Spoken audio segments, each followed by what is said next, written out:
Today we mark the UN Day in support of victims of torture. I've been reading Samantha Power's book recently, The Education of an Idealist. In it she recounts some of the traumas she encountered following the destruction in the Balkans during the insurgencies fought in the former Yugoslavia.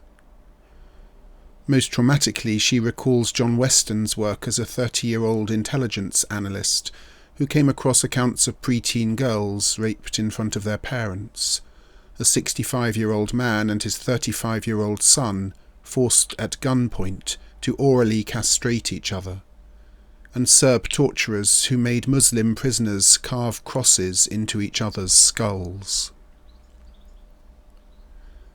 Torture is when somebody in an official capacity inflicts severe mental or physical pain or suffering on somebody else for a specific purpose.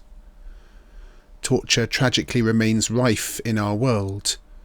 Leading regimes such as Sri Lanka, Iran, Afghanistan, Sudan and Syria continue.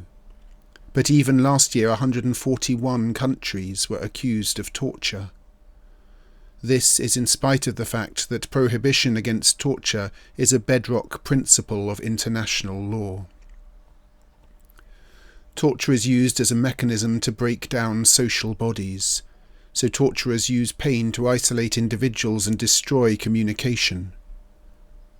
Torture is a kind of perverted liturgy, a ritual act which organises bodies in the society into a collective performance, not of true community, but of an atomised aggregate of mutually suspicious individuals.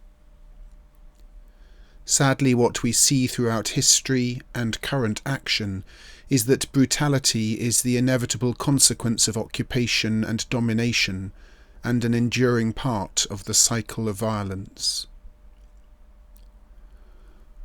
What of this for a community of faith that centres our identity around the Eucharist? Well, the Eucharist, physically and spiritually, builds communities, even at this time of separation. The Eucharist is the ultimate communion which draws people of every nation, tribe, people and language together in one body. Yes, I believe that the answer to torture is the very tortured body of Christ. As the theologian Zazoulis states, the Eucharist is a memory of the future.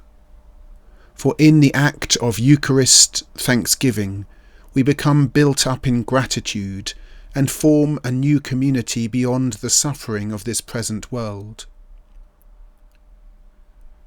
As we mark the UN Day in support of victims of torture, I invite you to pray for all victims of torture, for all who will be tortured today, and also to pray for a church that is deeply involved in the sufferings of the world, seeing this as truly Eucharistic, sharing in the pain and praying for transformation and wholeness which God alone can give. That transformation will bring about a time when torture ends, a time when we will be willing to be liquid colours under the divine painter's brush.